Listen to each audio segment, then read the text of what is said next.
Invitamos a don Freddy a que nos dirija unas palabras.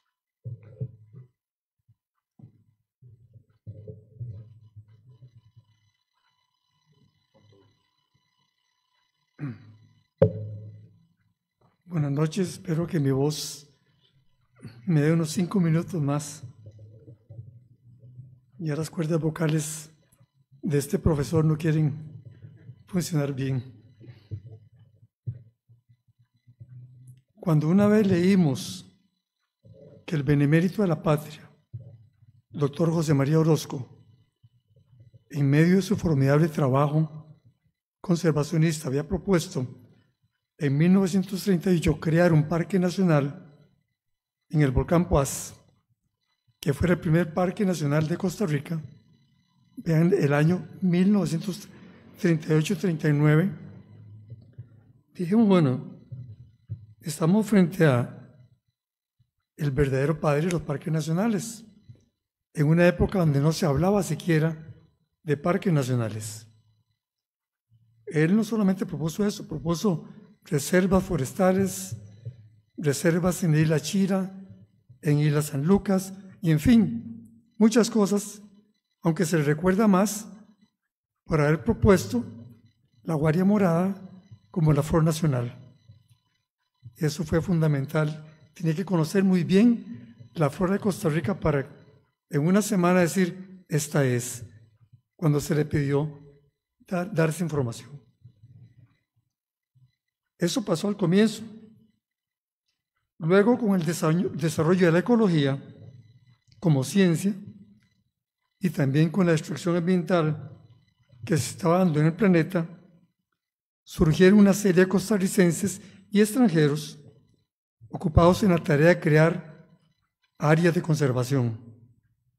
Algunos de exposiciones vinculadas a autoridades gubernamentales vieron la necesidad de avanzar en la preservación de al menos algo de la riqueza natural de Costa Rica, cuyos bosques estaban siendo arrasados con una tala de deforestación que era la primera en el mundo. Campeones en el mundo en deforestación era Costa Rica, del año 70 al 85. Y eso, por supuesto, como consecuencia de un concepto de desarrollo que consideraba la destrucción como desarrollo, donde se beneficiaba la tala como mejora. Y legalmente se hacía así. En fin, se partió de un momento muy tremendo en esos años. En medio de esa miopía circunstancial, que no podemos culpar a los de entonces por esa miopía, hubo quienes, herederos del doctor Orozco, y en respuesta a la necesidad de contar con áreas de conservación, se enfrentaron a ese concepto de desarrollo y se ocuparon por preservar las áreas de conservación, la riqueza natural de Costa Rica. Es una lucha desigual. Hay que crear parques nacionales y otras áreas de conservación, pero ¿cómo? Si para entonces no se contaba ni con los recursos humanos ni financieros necesarios.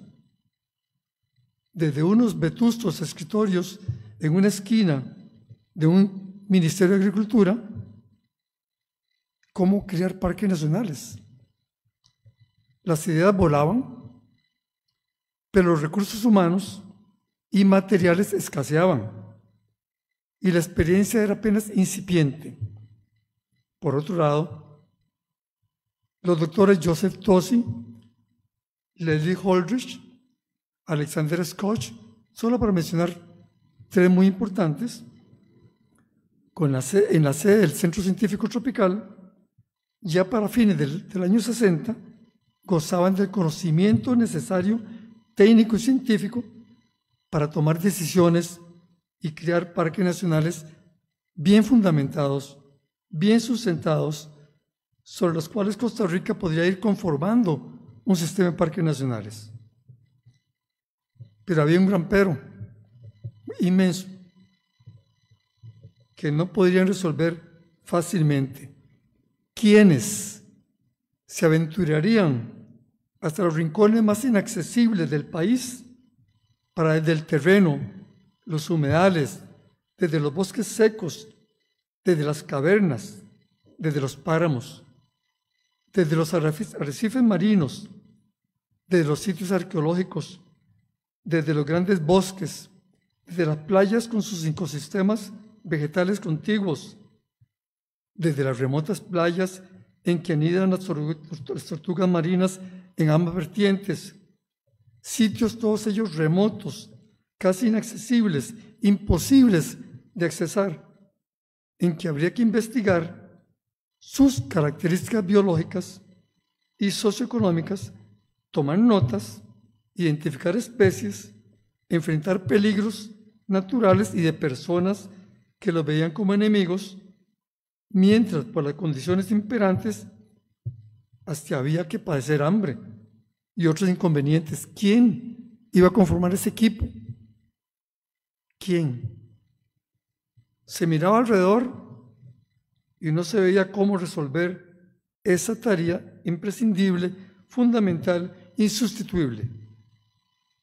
No se contaba siquiera con carreteras rústicas y en lugares a estudiar no había ni senderos que pudieran seguirse con seguridad por la ausencia de facilidades materiales. Indiscutiblemente eran barreras infranqueables. Habría que emprender peligrosas caminatas hasta quién sabe dónde, sin conocer los caminos de ingreso y menos los de regreso, en medio de la incomprensión de dispersas comunidades que les mirarían con sumo recelo e incluso ellos sin salarios adecuados. Era obvio que en Costa Rica no habría cómo conformar un equipo humano calificado, dispuesto a aceptar retos semejantes, con la energía y convicción necesarias. No había. Pasaba el tiempo y no se podía. Mientras se cavilaba alrededor de esa casi imposible tarea que estaba impidiendo avanzar sustancialmente en la creación de parques nacionales y otras áreas de conservación, se crea prácticamente en el papel, en un rincón del Ministerio de Agricultura, un servicio de parques nacionales, a cargo de volcanes como el Poás, Irazú, Turrialba y otras áreas cercanas al Valle Central. Álvaro Ugalde y Mario Boza cumplieron esa tarea, y otras conexas, sin lograr avances significativos, por lo que hablábamos antes, pues aún dentro de los gobernantes se expresaban contradicciones propias del desconocimiento sobre la importancia de preservar la riqueza natural. Ejemplo de ello, por ejemplo, fue un proyecto de ley publicado el 25 de diciembre de 1966 en la Gaceta de ese día, un domingo, con que se pretendía alquilar la isla del Coco por 40 años a un colón al año para crear un proyecto turístico con capital alemán. Y lo aplaudían en la Asamblea Legislativa y lo aprobaron en comisión. La isla del Coco alquilada por 40 monedas por 40 años. Ese era el contexto en que se estaba trabajando en un grupo muy pequeño por la riqueza natural de Costa Rica. Mientras eso pasaba, allá en un pueblito rural estadounidense, en la cuenca del río Mississippi, un muchacho que como niño había hecho diabluras en pro de la protección de especies silvestres, metiéndose en problemas con sus maestros y profesores, e incluso con su familia, se desarrollaba como un rebelde adolescente, quien no solo convirtió su bañera en refugio de tortugas, serpientes y renacuajos, sino que además protestó indignado por las ranas que habrían de disecarse en los laboratorios de biología, que era muy común en esos años, pero no protestábamos. Regresó una vez a su hábitat natural. Las ardillas que había capturado con un profesor el doctor Fishman, que le había prometido no sacrificarlas, sino eran como parte de una investigación. Cuando se dio cuenta que ese profesor las iba a sacrificar, se metió al laboratorio, sacó las ardillas, las devolvió a su hábitat natural.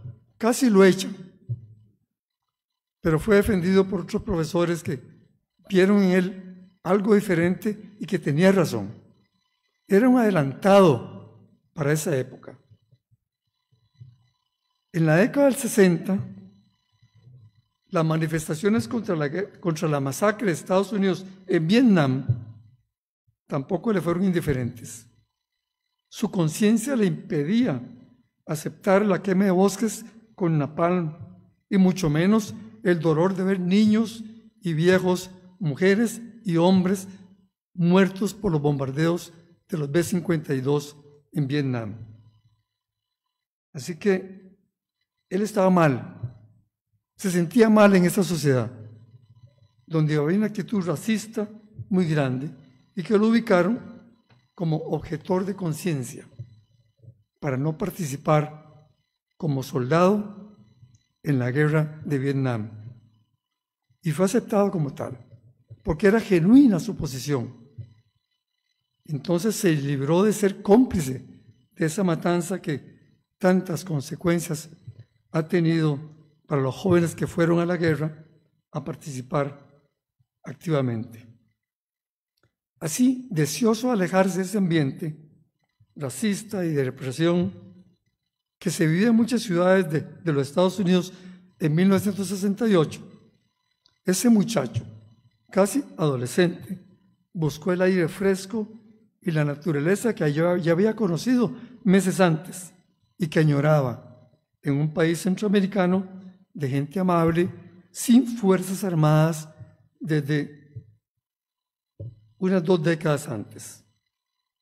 Por lo que se alistó en el Cuerpo Paz, creado por el Congreso de Estados Unidos en el 61, con el fin de que jóvenes voluntarios pudieran promover la paz y la amistad mundial, bajo condiciones difíciles, si es necesario, dice el Manifiesto del Cuerpo Paz. Y así, con esa misión, 13 muchachos voluntarios, entre ellos el muchacho rebelde con causa, de que hablamos hoy, el doctor Christopher Bohan, llegó un día de 1971 al Aeropuerto Internacional del Coco, armado, con 2 cámaras fotográficas que había comprado después de trabajar unos meses en una gasolinera, con una mochila y su libreta de apuntes. Así llegó Christopher, así fue recibido en el aeropuerto. No más llegando y sin conocerlo, pero consciente de las grandes necesidades que estaban impidiendo avanzar en la creación de parques nacionales, que sin duda alguna el país requería. El que fuera director de una dirección de parques nacionales en el Ministerio de Agricultura, Mario Bosa, en un papel le anotó cuál iría a ser su tarea a ese muchacho, no a un conjunto, a ese muchacho. Buscar áreas que pudieran convertirse en parques o reservas, para lo cual, por supuesto, debía ser un inventario a nivel nacional para hallar áreas con características especiales, excepcionales o una zona de vida determinada, para luego escribir informes con los límites preliminares, planos, recursos, urgencia, estimación de costos de la tierra, ante lo cual, cuenta Chris en su extraordinario libro, estaba horrorizado, pues mi tarea era descomunal. Y como no, imagínense ustedes a esa edad que les digan, recorran todo el país, busquen dónde crear áreas naturales, parques nacionales y hagan esa tarea. Llegando nomás, cuando él lo que pensaba era irse a Cahuita a trabajar como voluntario. Pues bien, como apoyo de oficina, principalmente contaba con el equipo científico del Centro Científico Tropical, TOSI, Holdridge, Scotch y el naturalista Olof Westberg, con quien se reunía principalmente con Tosi para analizar sus apuntes y señalar tareas inmediatas. Los detalles están en el libro. Es fascinante. Nos lleva de la mano. Tienen que leerlo varias veces. Pero fue tal el éxito logrado por Christopher que no le importaban los sacrificios y penalidades vividas. Eso sin quejarse, mientras caminaba por senderos de dantas, porque el vaquiano que le iba a llevar estaba de goma y no podía acompañarlo. Mientras se exponía a los enfrentamientos violentos que se daban por luchas de tierras, mientras sufría inclemencias de tiempo en zonas de humedales, mientras se alimentaba solo de una lata de atún y algunas galletas, mientras dormía en un rancho con alacranes por doquier, mientras las pulgas, las hormigas y otros insectos no lo abandonaban, mientras se encontraba en media salva con felinos, mientras se vio comprometido a comer carne de felino y de danta, ofrecido por unos buenos vecinos que no podía despreciar, mientras exhausto y empapado tenía que meterse en su bolsa a dormir cuando ya no aguantaba, mientras se quedó varado en un lejano lugar en espera de un bote, mientras tenía que dejar escondida su moto en la maleza ante la ausencia siquiera de un trillo para poder seguir. Mas ¿qué importan esas situaciones?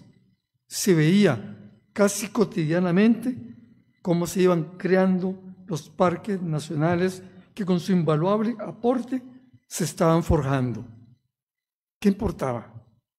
Si casi día a día llegaba, informaba, discutía, volvía a veces por más detalles, se redactaba el decreto y se publicaba.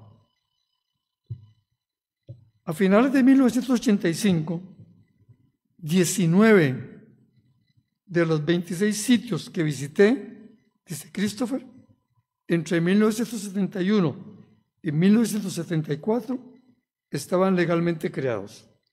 9 parques nacionales, un monumento nacional, 5 reservas biológicas, una reserva privada, una zona protectora y 2 refugios nacionales de vida silvestre.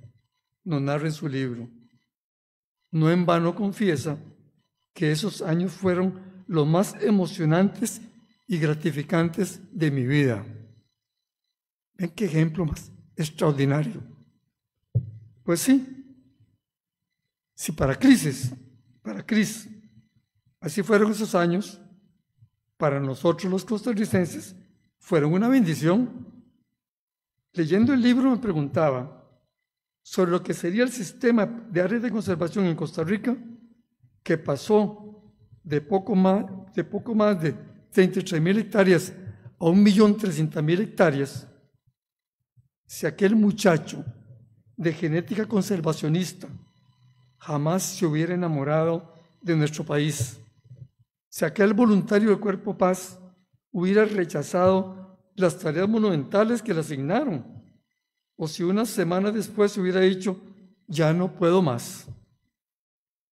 Era increíble el esfuerzo, el trabajo, el sacrificio, el hambre que pasaba. No tenemos duda de que esa lucha diaria de Cris en contra de las motosierras, las hachas, los machetes, las escopetas, los tractores que casi alcanzaban sus talones, se habría perdido sin su entrega a la naturaleza. Porque los parques había que crearlos al momento que se estaba deforestando el país. Y repito, con la más alta tasa de deforestación en el mundo. Los grandes científicos y administradores que recibían de él los informes muy completos, acompañados de cientos de fotografías valiosísimas, muchas de ellas generosamente copiadas en el libro, ya dijo Christopher, más de 380, seguramente se maravillaban por la estupendo trabajo que casi siempre solitario realizaba ese joven amante de la naturaleza y forjador de parques nacionales. Por ello y más, los costarricenses y los amantes de la naturaleza de todo el planeta tenemos una gigantesca deuda con Christopher Bohan, aunque él ni la reconoce ni la está cobrando. Lo único que seguramente estará pidiendo Chris hoy es que no se considere que la obra está terminada. Como vimos recientemente con el presidente Chávez, hay mucha ignorancia alrededor de los asuntos ambientales. Cuando dijo que tiene un plan para Caño Negro, cuando dijo que señalará cuántos predios están en disputa, cuánta tierra hay que declarar refugio, para compensarle a las ranitas, las culebras y los venados. Para agregar, por ahí de los años 90, a alguien se le ocurrió la ocurrencia, ¡ay, qué bonito!, desde algún escritorio ahí en Zapote, echar firma a un decreto ejecutivo y crear un refugio. El irrespeto es increíble y más increíble, y eso por supuesto no solo me conmovió, sino me dio coraje cuando uno está leyendo hoy el gran esfuerzo de Chris, por ejemplo, en Caño Negro, uno de los capítulos más extraordinarios del libro.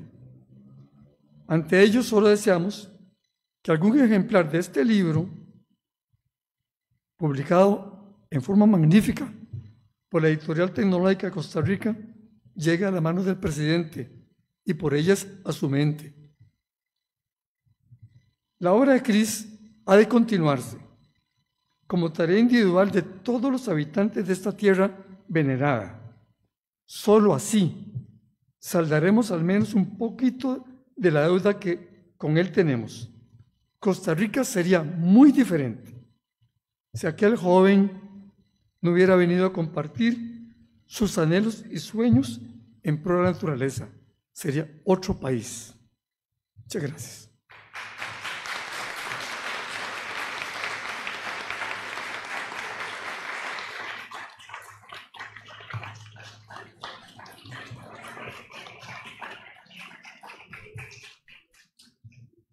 Cuando escuchamos a don Julián y a don Freddy, si ustedes en este momento cierran los ojos y tratan de imaginarse todo eso que nos describieron, es como una película. Pero resulta que no es una película, es una realidad. Y tenemos aquí al hacedor de esa realidad. Entonces,